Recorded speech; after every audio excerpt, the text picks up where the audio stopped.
देखिए 12 नंबर प्रश्न पर ध्यान दीजिए। कोणार्क लिमिटेड ने 100 रुपया वाले 10,000 समता अंशों को 10 रुपया प्रीमियम पर निकाला है, ठीक है, यानी निर्गमन किया है। इसका भुगतान आवेदन पर 20 रुपया, आवंटन पर 40 रुपया, प्रथम एवं अंतिम याचना पर 50 रुपया। अब आगे देखिए, कहता है कि 13,000 अंशों के लिए आवेदन पत्र प्राप्त हुए, 2,000 आवेदन पत्रों को रद्द कर दिया गया, शेष आवेदकों को अनुपातिक आवंटन किया गया। 300 अंशों पर प्रथम एवं अंतिम याचना की राशि प्राप्त नहीं हुई, 300 अंशों पर, और उसको हरण कर लिया गया। बाद में इनमें से 200 अंशों को 80 रुपया प्रति अंश पूर्णदत्त के रूप में पुनः निर्गमन किया गया है, ठीक है। ठीक, अब इसमें देखिए प्रीमियम जो है वो आवंटन पर जनरली मानकर चलेंगे, अगर स्पष्ट नहीं कहा हुआ है तो आवंटन पर मान के चलेंगे, ठीक है। तो आवंटन पर जो 40 रुपया उसमें 30 रुपया अपना होगा और 10 रुपया प्रीमियम का होगा। तो वर्किंग नोट पर ध्यान दीजिए क्या होगा। ऑन एप्लीकेशन पर जब काम करेंगे, 10,000 शेयर है, 20 रुपया दाम है, तो 2 लाख रुपया में तो नहीं कोनो दिक्कत है भाई जी। 13,000 ना, आवेदन तो 13,000। अच्छा 13,000 अंशों के लिए आवेदन आया, तो 2,60,000 रुपया। कितना? 2,60,000। और इस पर और काम है, क्या काम है? तो रिटर्न किया गया है, तो लेस कीजिए, return to applier, return to applier. कितने अंशों को? 2,000 को 20 रुपया के दर से 40,000 वापस हो जाएगा, तो 2,20,000 आ गया फिलहाल अभी तक। फिर इसमें से एडजस्ट भी हो रहा है, एडजस्ट ऑन अलॉटमेंट। कितना? 1,000 शेयर और गुने 20 रुपया, 20,000 रुपया, तो 2 लाख एप्लीकेशन का अपना रह गया। कहीं दिक्कत? अब अलॉटमेंट पर देखिए, ऑन अलॉटमेंट पर अब 10,000 पर काम होगा, क्योंकि 10,000 शेयर हम निकाले थे और 13,000 के लिए आया था, 3,000 ज्यादा के लिए आया, तो 2,000 को वापस कर दिए, 1,000 को एडजस्ट होगा, ठीक है। तो 10,000 गुने 30, 40 दाम है, तो 10 प्रीमियम का मानेंगे, 30 अपना मानेंगे, तो 3 लाख यहाँ हो जाएगा। और ऐड कर लीजिए सिक्योरिटीज प्रीमियम रिजर्व, 10,000 गुने 10 मतलब 1,000, 1 लाख। कितना? 4 लाख रुपया, ठीक है। और अब इसमें से लेस हो गया access on application, access on application, जो एडजस्ट के रूप में हम लोग रखे थे ना। कितना? 20,000। तो इस पर कितना आया? 3,80,000। जीरो का कोई इज्जत है कि नहीं? हाँ, चलिए देखिए अब क्या होगा। फर्स्ट एंड फाइनल कॉल पर, on first and final call पर 10,000 गुने 50, 5 लाख रुपया मांगेंगे, जबकि 300 अंशों पर प्राप्त नहीं हुआ। लेस कर दीजिए कॉल्स इन एरियर, 300 गुने 50, 15,000 नहीं आया तो आया कितना? 4 लाख। क्लियर बात?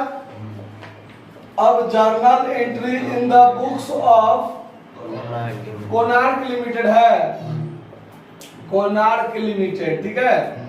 अब जर्नल एंट्री जो बनेगा, सबसे पहला bank account DR, bank account DR2, समतांश नहीं लिखा हुआ है, लिखल है, to equity share application account. कितना रुपया? 2,60,000 आया है ना। फिर equity share application account DR 2,60,000, इसमें 3 चीज हो जाएगा। To equity share capital to bank account जो वापस हो जाएगा, और to equity share allotment account जो अलॉटमेंट पर एडजस्ट होगा। कितना कितना? तो 2 लाख शेयर कैपिटल में जाएगा, बैंक अकाउंट में वापस कितना हुआ है? 40,000, ये 40,000, और अलॉटमेंट पर एडजस्ट हुआ है कितना? 20,000। तो हो गया 2,60,000। अब अलॉटमेंट पर चलिए, जब अलॉटमेंट पर चलेंगे तो equity share allotment account DR to equity share capital account, अब प्रीमियम भी है तो to securities premium reserve account. कितना कितना? 3 लाख कैपिटल का और 1 लाख प्रीमियम का, तो टोटल कितना? 4 लाख। जबकि बैंक अकाउंट DR जो होगा वो 3,80,000 से होगा। To equity share allotment account 3,80,000, ठीक है। उसके बाद फर्स्ट एंड फाइनल कॉल पर मांगेंगे कितना? Equity share first and final call account DR to equity share capital account. कितना रुपया मांगते हैं हम लोग? 5 लाख। जबकि आने टाइम में 15,000 कम आता है, तो bank account DR to equity share first and final call account कितना रुपया? 4,85,000। क्लियर? नॉर्मल एंट्री तो हो गया। अब होगा जब्ती और री इश्यू से रिलेटेड। तो पहले जब्ती वाला जो एंट्री होगा तो equity share capital account DR कितना शेयर? तो 300 शेयर। क्या रुपया के दर से मांगा? तो 100 रुपया के दर से मांगा। तो 300 गुने 100 30,000 रुपया शेयर कैपिटल होगा DR, और जितना नहीं आया वो क्रेडिट में। तो to equity share first and final call account कितना नहीं आया? 15,000 नहीं आया, मतलब 15,000 तो आ गया होगा, वही जब्त होगा। To share forfeiture account कितना रुपया हो गया? अब जब्त किए 300 शेयर और इशू किए 200 शेयर। क्या रुपया के दर से?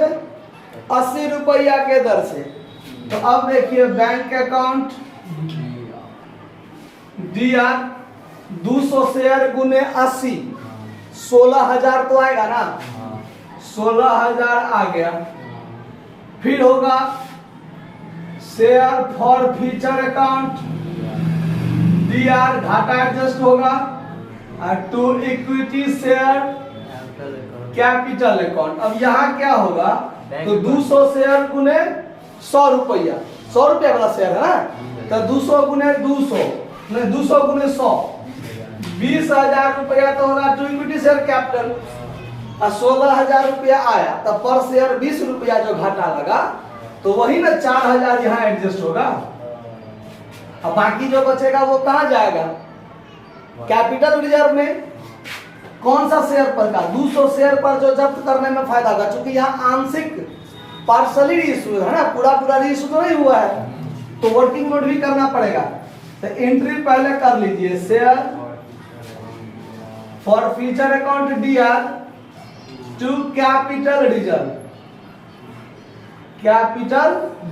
Reserve account. देखिए 15,000 में से 4,000 घाटा एडजस्ट हुआ था, 11,000 नहीं लिख देना है यहाँ, क्योंकि पूरा इशू नहीं ना हुआ है। जब्त किए 300 शेयर और इशू किए हैं 200 शेयर। तो 200 पर जितना फायदा होगा उसी में से घाटा एडजस्ट कर जाएगा कैपिटल रिजर्व में। तो हाँ, तो उसके लिए पहले वर्किंग नोट करना पड़ेगा। यहां साइड में कर देते हैं, ध्यान देखिए। तो आप मुजबानी भी कर सकते हैं। देखिए 15,000 रुपया फायदा हुआ कितना शेयर पर? 300 शेयर पर ना। तो एक शेयर पर कितना होगा उससे भाग दे दीजिए, 0000 और 50, यानी एक शेयर पर कितना रुपया फायदा? तो 200 शेयर को जब्त करने में कितना फायदा होगा? तो 50 गुने 200 कीजिएगा तो कितना होगा? यानी 10,000। 200 शेयर को जब्त करने में कितना फायदा हुआ? 10,000। और 200 शेयर को रिसीव करने में कितना घाटा हुआ? तो कैपिटल रिजर्व में कितना जाएगा? 6,000। तो मात्र 6,000 यहाँ आप कैपिटल रिजर्व में भेजिएगा। पीछे भी सवाल में आपने देखा था, उसका वर्किंग नोट कैसे किए थे कि चूंकि 300 शेयर को जब्त करने में 15,000 फायदा, तो एक शेयर को जब्त करने में कितना फायदा? तो 15,000 बटा 300, तो 50 निकल जाएगा। इसीलिए 200 शेयर को जब्त करने में कितना फायदा? तो 200 50 गुने 200 तो 10,000। तो कैपिटल रिजर्व में कितना जाएगा? तो ऐसा हमको जगह नहीं बचा था, आप लोग स्पष्ट रूप से कर लीजिएगा, कोई दिक्कत नोट कर लिया जाए। धन्यवाद।